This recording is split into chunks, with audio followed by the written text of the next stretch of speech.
The scent of lavender fabric softener clung to the air as I folded the last of Aaron's shirts. Everything in its place, just the way he liked it. I smoothed my hand over the crisp cotton, savoring the familiar routine that had defined our life together for the past decade. "Honey, I'm home." Aaron's voice echoed through our modest two-story house. I smiled, setting aside the laundry basket. "In the bedroom, dear?" His footsteps thudded up the stairs, and I turned to greet him. But the moment he appeared in the doorway, my smile faltered. Something was off. Aaron's tie was askew, his collar rumpled. A faint smudge of lipstick stained the edge of his shirt. My stomach clenched. "How was your day?" I asked, fighting to keep my voice steady. He shrugged, avoiding my gaze. Same old, same old. Meetings, deadlines, you know how it is." I nodded, watching as he loosened his tie and tossed it onto the dresser. It landed on top of my jewelry box, knocking it slightly askew. The box tumbled to the floor, spilling its contents across the hardwood. "Oh, shoot," Aaron muttered, bending to help me gather the scattered earrings and necklaces. As I reached for a pearl stud, my fingers brushed against something unfamiliar, a small silver locket I'd never seen before. My heart raced as I picked it up, turning it over in my palm. "What's this?" I asked, holding it up to the light. Aaron's face paled. "Oh, that? It's nothing. It's probably just something you forgot about." I frowned, studying the delicate engraving on its surface. S+A, I read aloud. "Aaron, who's S?" He snatched the locket from my hand, shoving it into his pocket. "It's not what you think, Rachel. Just drop it, okay?" The tension in the room was palpable. I stood, crossing my arms over my chest. "No, I won't just drop it. What's going on, Aaron?" He ran a hand through his hair, sighing heavily. "Look, it's been a long day. Can we talk about this later?" "Later?" I echoed, my voice rising. "When? After you've had time to come up with a better lie?" Aaron's eyes flashed with anger. "What do you want me to say, Rachel? That I'm not happy? That I'm tired of coming home to the same boring routine every day?" His words hit me like a physical blow. I stumbled backward, gripping the edge of the dresser for support. "Boring? Is that what our life together is to you?" He softened slightly, reaching out to touch my arm. I jerked away from his touch. "Rachel, I didn't mean—" The shrill ring of his cell phone cut through the tension. Aaron fumbled in his pocket, glancing at the screen, his face twisted with guilt as he silenced the call. "Who was that?" I demanded, though I already knew the answer in my gut. "It's work," he lied smoothly. "I have to take this. We'll talk later, okay?" Before I could protest, he was gone, thundering down the stairs. The front door slammed shut moments later, leaving me alone with the scattered remnants of my jewelry and my crumbling marriage. I sank onto the bed, my mind reeling. How long had this been going on? How could I have been so blind? The buzzing of my own phone startled me from my thoughts. I glanced at the screen, seeing my mother's name flash across it. "Rachel?" Her warm voice filled the line. "Is everything all right, dear? You sound upset." I took a shaky breath, fighting back tears. "Mom, I think Aaron's having an affair." The silence on the other end was deafening. Finally, my mother spoke, her voice filled with a mix of concern and determination. "Oh, sweetheart, tell me everything." As I poured out the story, I couldn't shake the feeling that my carefully constructed world was about to come crashing down around me. But with my mother's steady presence on the other end of the line, I knew I wouldn't have to face it alone. The harsh fluorescent lights of the hospital corridor seemed to mock my exhaustion as I trudged towards the exit. Another grueling 12-hour shift done, but my mind wasn't on the patients I'd cared for. It was on Aaron and the growing chasm between us. As I pushed through the double doors into the crisp evening air, my phone buzzed. Mom's name flashed on the screen. "Rachel, honey, your father's back is acting up again. Could you stop by on your way home?" I sighed, glancing at my watch. "Of course, Mom. I'll be there in 20. The drive to my parents' house was automatic, muscle memory taking over as my thoughts swirled. It had been 2 weeks since I'd found that locket, and things with Aaron had only gotten worse. He was distant, irritable, always finding excuses to stay late at work or go out with the guys. I pulled into the driveway, spotting Dad through the living room window. He was hunched over in his favorite armchair, grimacing as he tried to find a comfortable position. "There's my girl," he said as I walked in, his face lighting up despite the pain. I kissed his cheek, then turned to Mom. "Where's his medication?" "Kitchen counter," she replied, wringing her hands. Rachel, you look exhausted. Is everything okay? I busied myself with Dad's pills, avoiding her piercing gaze. I'm fine, Mom. Just tired from work. And how's Aaron? She pressed, her tone careful. The pill bottle slipped from my fingers, clattering across the counter. He's fine, I lied, my voice cracking. Mom was at my side in an instant, her arm around my shoulders. Oh, sweetheart, what's going on? The dam broke. Through tears, I told them everything. The locket, the late nights, the growing distance between us. Dad listened silently, his face darkening with each word. I'll kill him, he growled, trying to push himself up from the chair. Philip, sit down before you hurt yourself, Mom scolded, then turned back to me. Rachel, have you talked to him about this? I shook my head, wiping my eyes. I've tried, but he just brushes me off, says I'm being paranoid. Mom's lips thinned into a hard line. Well, that settles it. You're staying here tonight. I won't have you going back to that house in this state. Part of me wanted to protest, to cling to the illusion that everything was fine. But the larger part, the part that was tired of pretending, simply nodded. I'll just run home to grab some things, I said, my voice hollow. The house was dark when I pulled into the driveway. No surprise there. Aaron had texted earlier saying he'd be working late. Again, I let myself in, flicking on lights as I moved through the silent rooms. Everything looked the same, and yet different, tainted by suspicion and hurt. In our bedroom, I grabbed a duffel bag and started throwing in clothes. As I reached for my toothbrush in the ensuite bathroom, something caught my eye. A glint of silver in the trash can. My heart pounding, I fished it out. It was a small, velvet jewelry box, empty save for a crumpled receipt. For a moment, hope flared in my chest. Had I been wrong? Was Aaron planning some romantic gesture? Then I saw the date on the receipt. 2 days ago, when Aaron had claimed to be stuck at the office all night. With trembling hands, I smoothed out the paper. The item description made my blood run cold. 14K white gold heart pendant, engraved. A sob caught in my throat as the truth crashed over me. There was no mistake, no misunderstanding. Aaron was having an affair. I sank to the cold tile floor, clutching the empty box to my chest. How could he do this? After everything we'd been through together? The sound of a key in the front door jolted me back to reality. Aaron was home. Scrambling to my feet, I shoved the box and receipt into my pocket. I couldn't confront him now. Not like this. I needed time to think, to plan. As his footsteps echoed up the stairs, I made a split-second decision. Grabbing my bag, I slipped out onto the small balcony off our bedroom, hidden from view by the heavy curtains. Rachel? Aaron called out, his voice echoing through the empty house.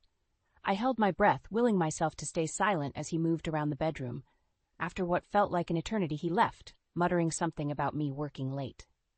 Only when I heard the shower start did I dare to move. Heart pounding, I crept down the stairs and out the front door, fleeing into the night with my world in pieces around me. The harsh buzz of my alarm jolted me awake, and for a moment I forgot where I was.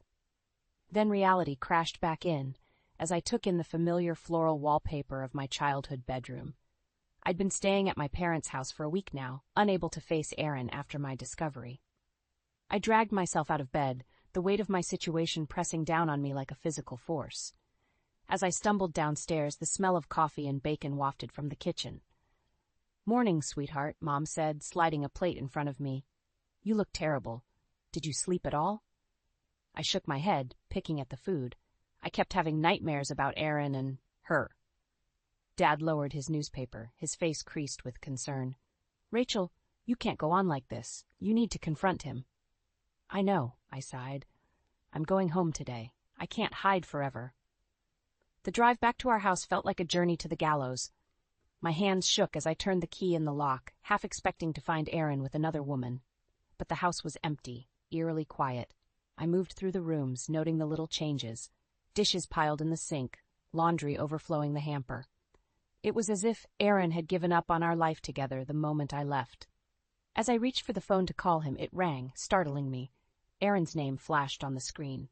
"Rachel, where the hell have you been?" His voice was a mix of anger and relief. "I've been worried sick," I laughed bitterly. "Worried? That's rich, coming from you." "What's that supposed to mean?" "I know about the affair, Aaron," I spat. "I found the jewelry box. Who is she?" How long has this been going on? The line went silent for a long moment. When Aaron spoke again, his voice was cold. We need to talk. I'm coming home now. The next hour was the longest of my life. I paced the living room, rehearsing what I'd say, imagining his excuses. When the front door finally opened, I steeled myself for the confrontation. Aaron looked haggard, his eyes bloodshot. Rachel, Don't, I cut him off. Just tell me the truth, all of it. He sank onto the couch, head in his hands. Her name is Sarah. We've been seeing each other for 6 months. Each word was a dagger to my heart. 6 months? How could you? I didn't mean for it to happen, he said, not meeting my eyes. But Rachel, she's pregnant. The world tilted on its axis. I gripped the back of a chair to keep from falling. Pregnant? But we've been trying for years. Aaron's face twisted with guilt. I know, I'm so sorry, Rachel. I never meant to hurt you. Hurt me? I laughed, the sound bordering on hysterical. You've destroyed me, Aaron. Everything we built together, all our dreams, it was all a lie. He reached for me, but I recoiled. It wasn't a lie. I do love you, Rachel. I want a family. And Sarah, don't you dare say her name, I shouted, my composure finally shattering. Get out of my house. Your house? Aaron's eyes narrowed. I pay the mortgage, Rachel. If anyone's leaving, it's you. I stared at him, unable to recognize the man I'd married. You can't be serious. I am, he said, his voice cold. I want a divorce. Sarah's moving in next week. The room spun around me. This couldn't be happening. It had to be another nightmare. But Aaron's next words proved it was all too real. I've already spoken to a lawyer. You'll be hearing from him soon. As he turned to leave, something inside me snapped. I grabbed the nearest object, a framed photo of our wedding day, and hurled it at his retreating back. It shattered against the wall, a fitting metaphor for our marriage. Aaron paused at the door, his expression unreadable. I really am sorry, Rachel. I hope someday you can forgive me. The door closed behind him with a final click, leaving me alone in the wreckage of my life. As I sank to the floor, surrounded by broken glass and shattered dreams, one thought crystallized in my mind. This wasn't over. Not by a long shot. The harsh fluorescent lights of the hospital corridor did little to mask my exhaustion as I trudged through another grueling shift. It had been 3 days since my confrontation with Aaron, and I'd thrown myself into work, desperate for any distraction from the wreckage of my personal life. As I finished my rounds, my phone buzzed insistently. Aaron's name flashed on the screen, along with a text. We need to talk. Come home after your shift. My stomach churned. Was it even my home anymore? The drive felt interminable, each mile stretching out before me like a sentence. When I finally pulled into the driveway, I sat in the car for a long moment, gathering my courage. The house was quiet when I entered, but I could hear muffled voices from the kitchen. As I rounded the corner, I froze. Aaron was there, but he wasn't alone. A petite blonde woman sat at our kitchen table, her hand resting protectively over a barely visible baby bump. Rachel? Aaron said, his voice strained. This is Sarah. The world tilted on its axis, so this was her. The woman who had stolen my husband, my future, my dreams of motherhood. I gripped the doorframe to steady myself. What is she doing here? I hissed, unable to tear my eyes away from Sarah's swollen belly. Aaron cleared his throat. We thought it was time we all talked, face to face. Sarah stood, extending her hand. Rachel, I'm so sorry about all this. I never meant to. Don't, I snapped, ignoring her outstretched hand. Don't you dare apologize to me. Aaron stepped between us. Rachel, please, we're trying to handle this like adults. Adults? I laughed bitterly. There's nothing adult about sneaking around behind your wife's back. How long have you two been planning this little ambush? Sarah's eyes widened. Ambush? No, we just wanted to. To what? I interrupted. Rub it in my face that you're having the baby I never could? That you've taken everything from me? Aaron's face hardened. That's enough, Rachel. We're here to discuss the divorce. I've already spoken to my lawyer. The word hit me like a physical blow. Divorce. This was really happening. I'm not signing anything, I said, my voice shaking. Not until I've spoken to my own lawyer. Aaron sighed. Be reasonable, Rachel. You know this is for the best. We can't go on like this. We? I echoed. There is no we anymore, Aaron. You made sure of that. Sarah shifted uncomfortably. Maybe I should go. No, Aaron said firmly. You're a part of this now. We need to figure out how to move forward, all of us. I stared at them, this picture-perfect little family they'd created. Rage boiled up inside me, hot and fierce. Move forward? I spat. You want to know how I'm moving forward? I'm taking you for everything you're worth, Aaron. The house, the car, every last penny. Aaron's face flushed with anger. You can't do that. I've worked hard for everything we have. We? I laughed. Oh, sweetheart, you seem to be confused about what that word means. I turned to Sarah, who was watching our exchange with wide, fearful eyes. And you think you've won? That you'll live happily ever after with my husband and your baby? Think again. Once a cheater, always a cheater.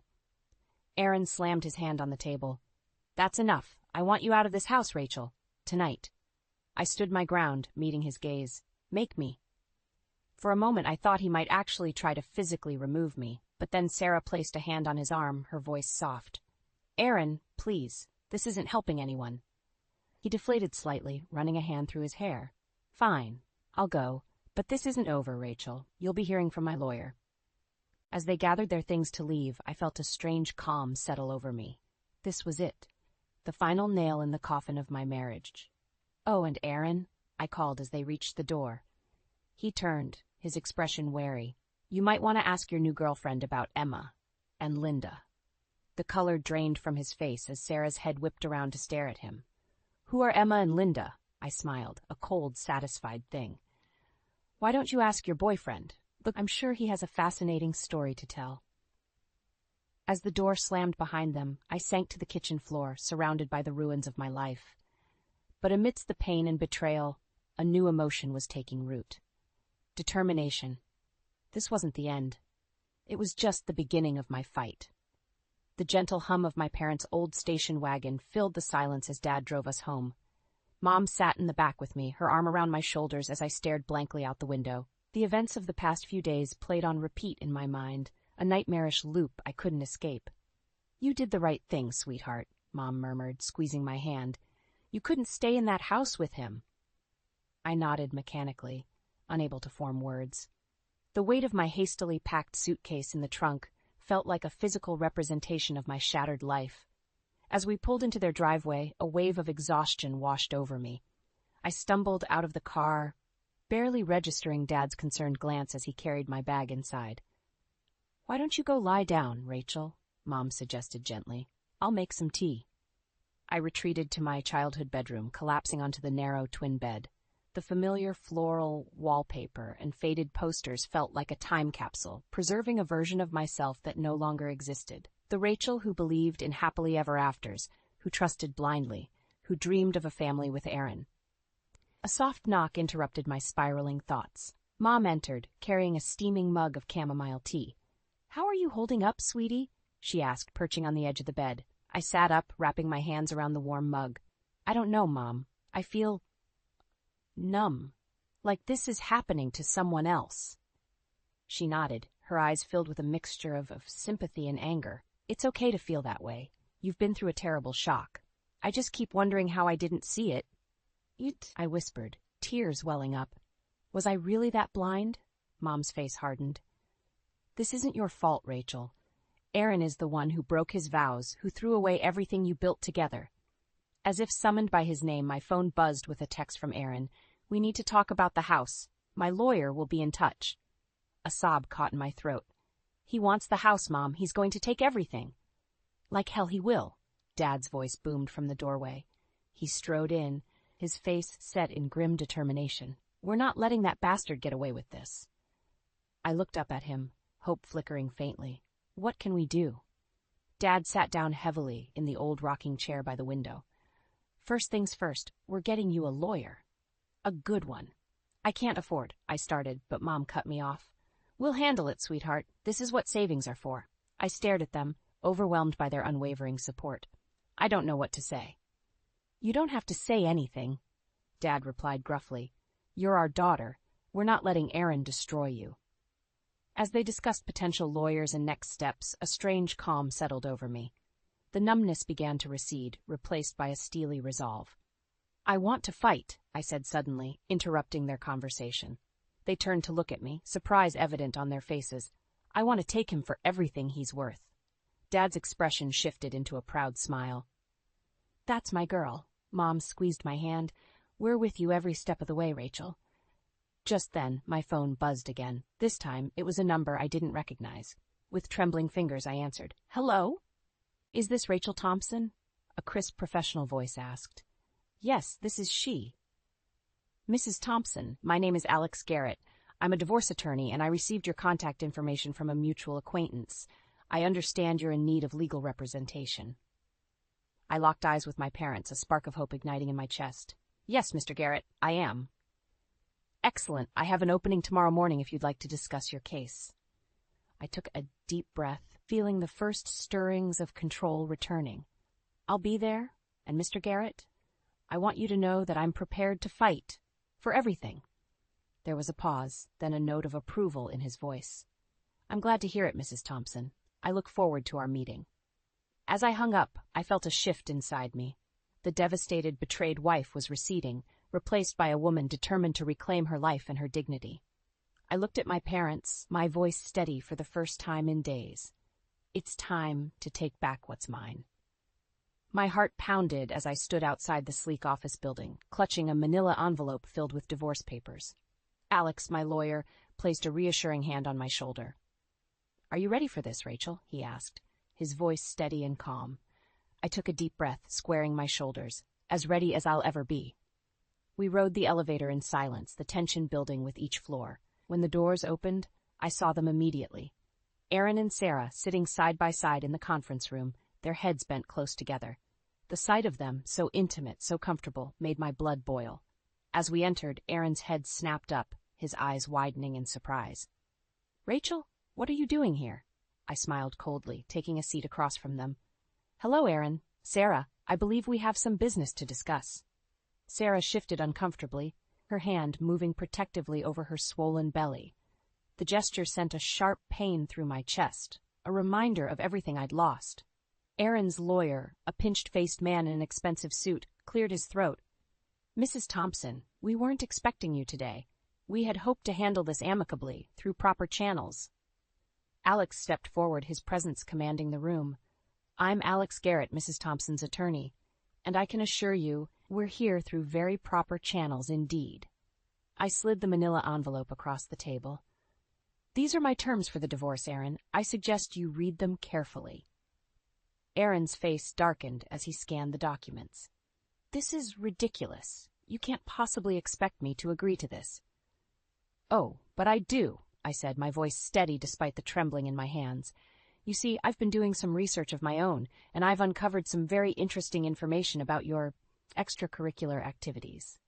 Sarah's head whipped around to stare at Aaron. "What is she talking about?" I leaned forward, my eyes locked on Aaron's increasingly pale face.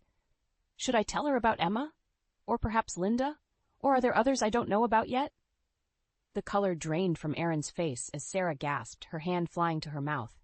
"Aaron, what is she saying?" I didn't," Aaron stammered, looking frantically between Sarah and his lawyer.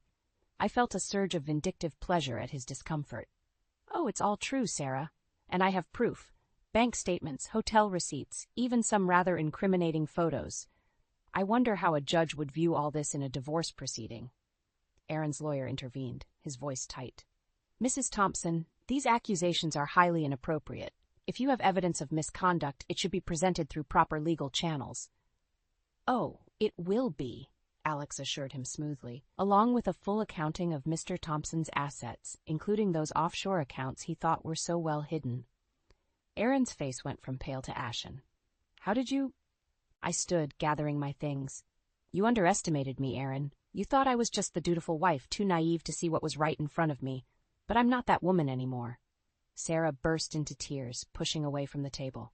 "I can't believe this. How could you, Aaron?" As she fled the room, Aaron made to follow her, but I blocked his path. "Let her go. You've done enough damage." He glared at me, his voice low and dangerous. "You'll regret this, Rachel. I swear you will."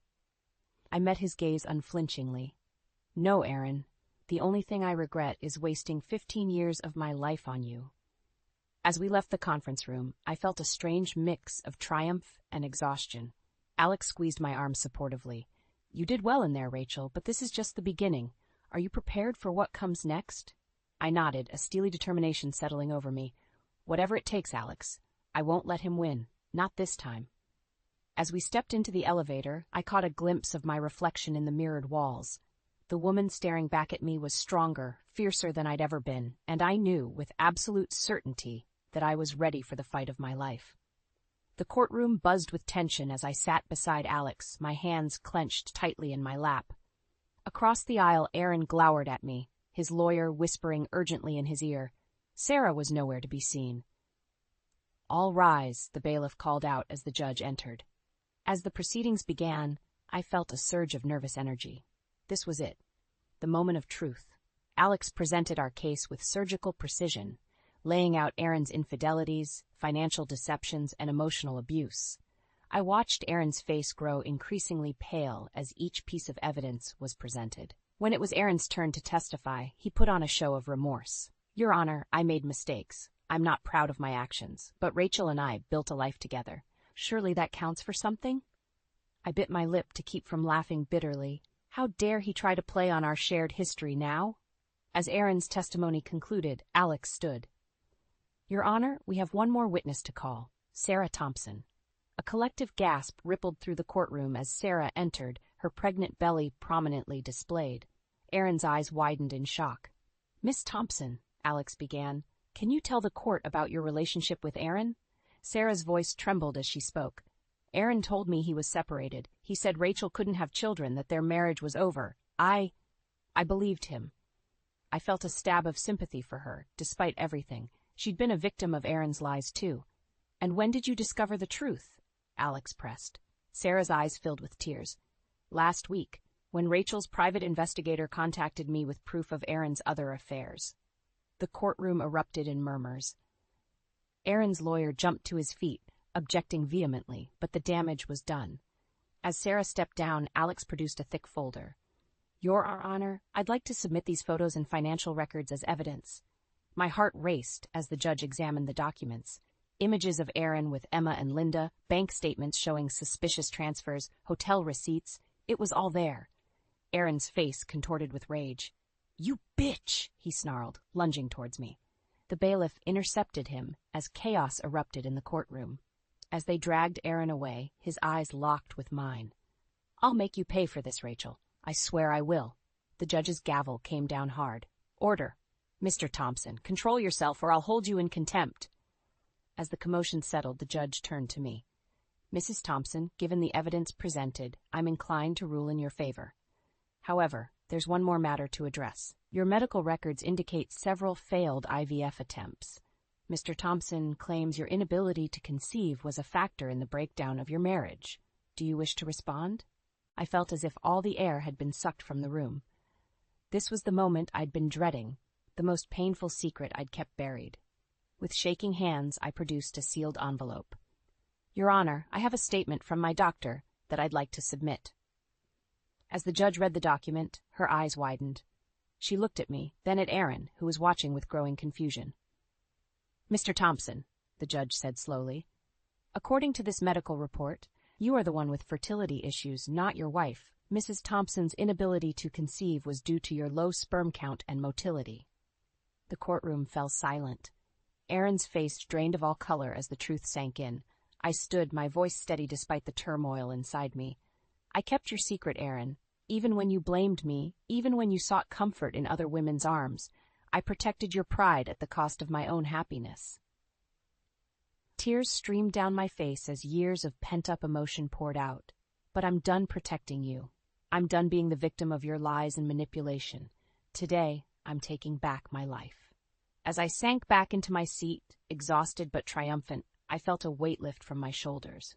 Whatever the judge's final ruling, I knew I had already won the most important battle, the one for my self-respect. The gavel came down one final time. In light of this new evidence, I'm prepared to make my ruling. The morning sun streamed through the windows of my new apartment, casting a warm glow over the freshly painted walls.